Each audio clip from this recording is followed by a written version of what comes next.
Assalamualaikum, dear students. Topic is area of parallelogram and triangles. Exercise is 9.1 as question number 2 yet videos mans. Yim question khatir छ ऐसी याद थाउन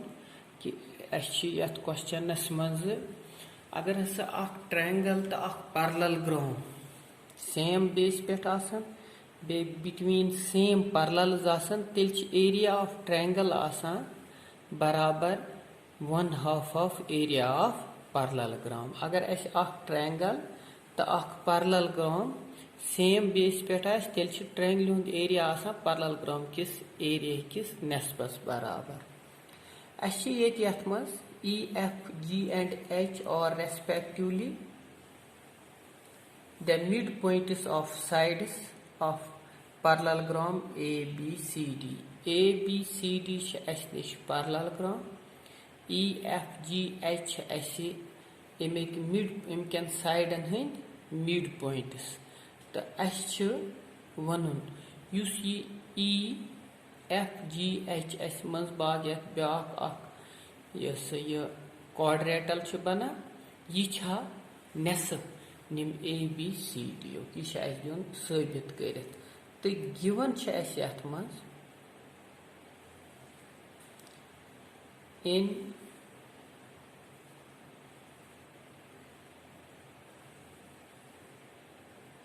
ABCD in parallelogram ABCD E, F, G and H or the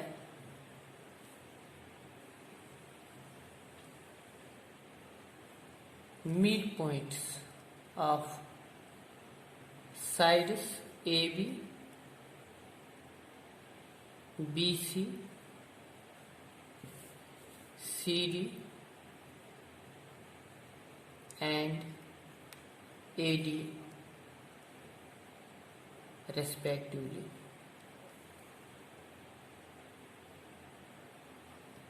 यम अमिक इमकन साइडन हंद mid point साबित दिन यथ मज करित एरिया ऑफ युस यथ मज बना E, F, G तो H यह बराबर 1/2 of area of ABCD युस parallelogram ABCD यम पॉइंट ज्वाइन करने सत मज बाग quadrilateral बना वन यह यम quadrilateral एरिया निम parallelogram किस नेस्बस बराबर तो अस करो तेल यथ मज कंस्ट्रक्शन करो E तो F करो ज्वाइन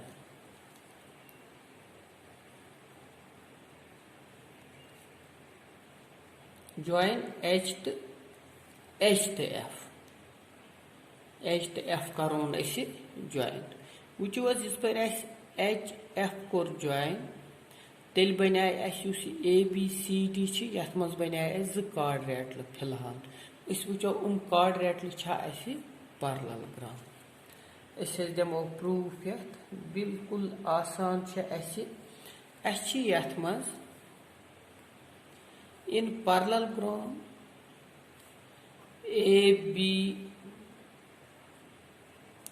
ABCD वो यथ मज AD equal to BC and AD parallel BC क्या opposite sides of a parallelogram or parallel and equal. Yus parallelogram मज opposite sides आसान parallel ते equal. ये वो तेल यथ मज अगर और 1/2 of AD equal to 1/2 of BC यम क्या इमोक नेसफ नेसफ बराबर H given and F or the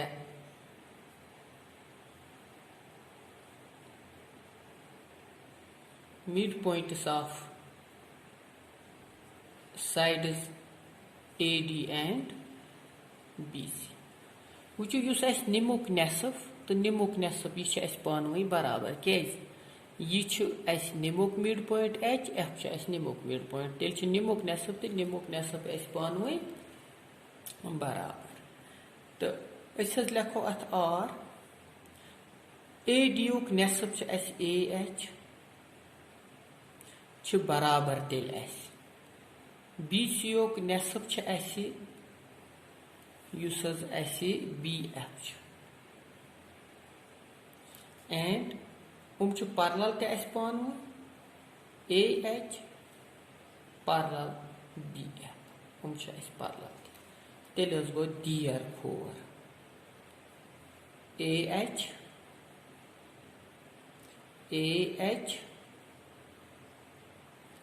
FB या AB FH AB FH is a parallelogram.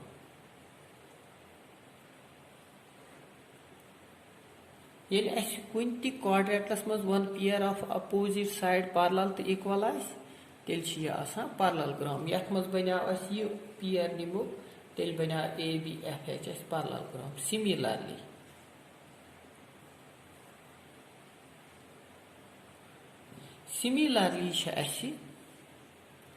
uses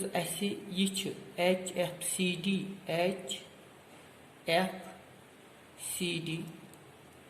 is a parallelogram. Till she parallelogram.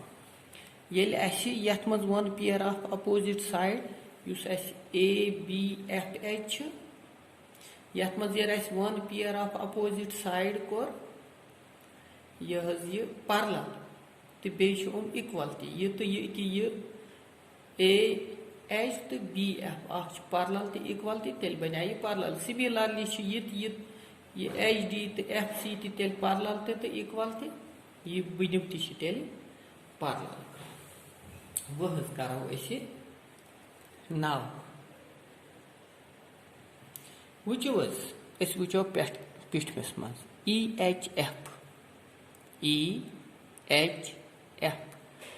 triangle parallelogram ABFH on the same base QC base HF यह triangle तो parallelogram common side सुई गई common base बेच between ये ABFH parallelogram tel AB to HF पानवे parallel तो बेच between HF to AB दरमियान parallel line tel निमुक area निमकिस नेस्पस बराबर EHF निमुक area tel ABFH बराबर लिखो now triangle EHF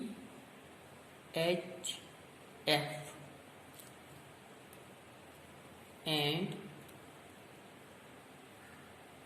parallelogram ABFH are on the same base mean HF and lying between the same parallels HF and AB. Tell us go therefore area of triangle EHF is equal to 1/2 of area of ABFH. ABFH. Athas thao equation first naab mar bith lekhos. If a triangle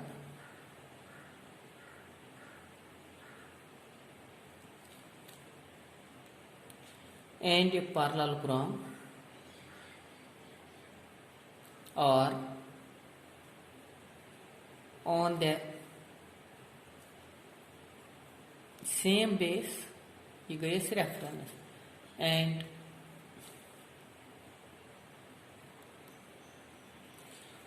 between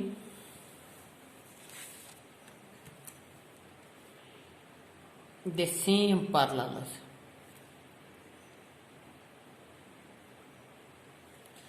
then the area of a triangle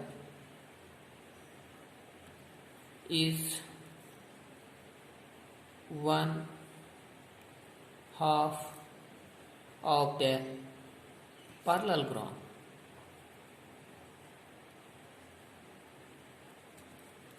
दपान अगर triangle तो parallelogram same base पे एम between the same parallels तेल triangle हुंद area parallelogram किस area नेस्पस बराबर गो हजे अम पत वो यथ मज ब्या वो आल्सो ट्रायंगल एके ये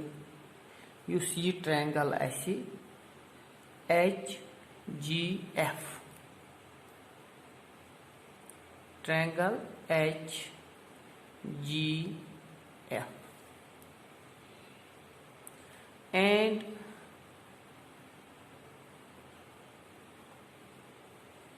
parallelogram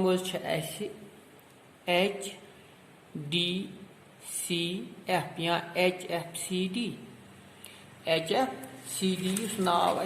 लिख HFCD now Damoh HFCD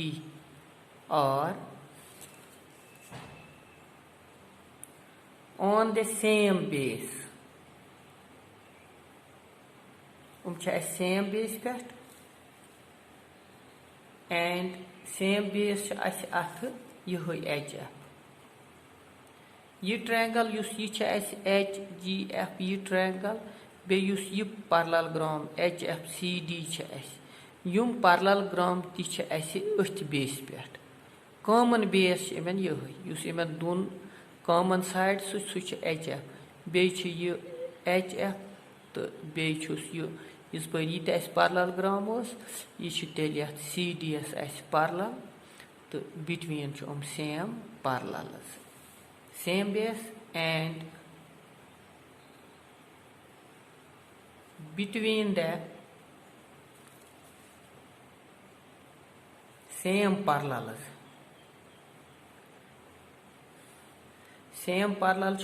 HF and CD HF and CD. Therefore area of HGF is equal to area of 1/2 of area of HFCD. अथस थाव नाव second equation sui. If a triangle and a parallelogram are on the same base, then the area of triangle is 1/2 of the area of a parallelogram. Yeti first the second छ ऐसे ये लिखो adding first and second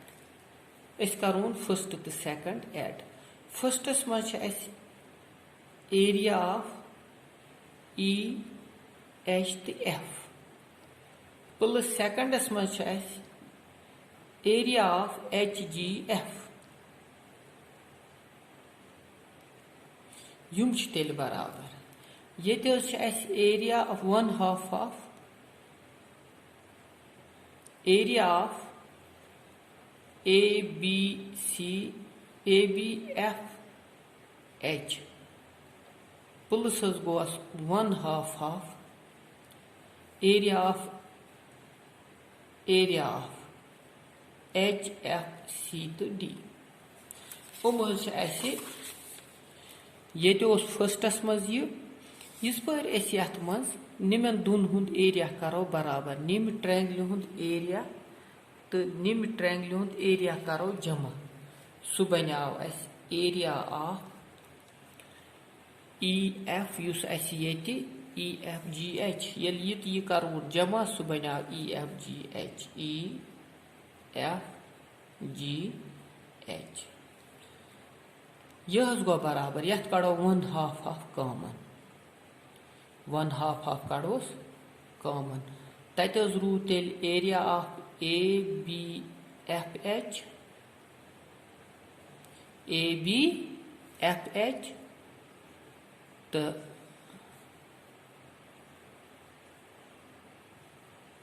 plus गोस area of H F C D यह गो तेल बराबर area of E F G H यह गो तेल बराबर 1/2 of area of A B F H मज करोन जमा एच एफ सी डी बनाव ए बी सी तो डी यह दिन साबित यथ मज कर तो बेस वन बह फिगर समझा बे ए बी सी डी पैरेललोग्रामस मज तेल अपोजिट साइड आसान पैरेलल तेल A B C D equal तो पैरेलल ए डी तो बी सी इक्वल तो पैरेलल ते नुम ई एफ जी एच इन साइडन हंद मिड पॉइंट्स तो साबित दिन कर E F G H join कोर E F G H A B C D योक नेसफ कर्स कंस्ट्रक्शन ये बना 2 पार्ट हिरम तो बनिम यथ मज ए एच निमोक मिड पॉइंट एफ निमोक तेल ए एच तो बी एफ बराबर तो पैरेलल ये बना parallelogram A B F H बनमिस मज ये साइड पैरेलल तो इक्वल तो ये बना तेल पैरेललोग्राम तेल ए बी तो एच एफ पानवे पैरेलल सी डी तो एच एफ पानवे parallel triangle E H F बे ए बी एफ एच हम सेम बेस पे एच एफ पे between same parallel H F तो ए बी तेल ट्रायंगल हुंद एरिया पैरेललोग्राम किस नेसफस बराबर सिमिलरली यथ मज पे फर्स्ट सेकंड करोन एड ये ट्रायंगल बना ई एफ जी एच ये पैरेललोग्राम तो ये पैरेललोग्राम बना ए बी सी डी बिल्कुल सेम याद थावन if a parallelogram and a triangle are on the same base then the area of triangle is 1/2 of the area of the parallelogram ये थावन यथ मज याद बाकी बिल्कुल ये आसान इत पे गो अमुक ये वीडियो एंड शुक्रिया।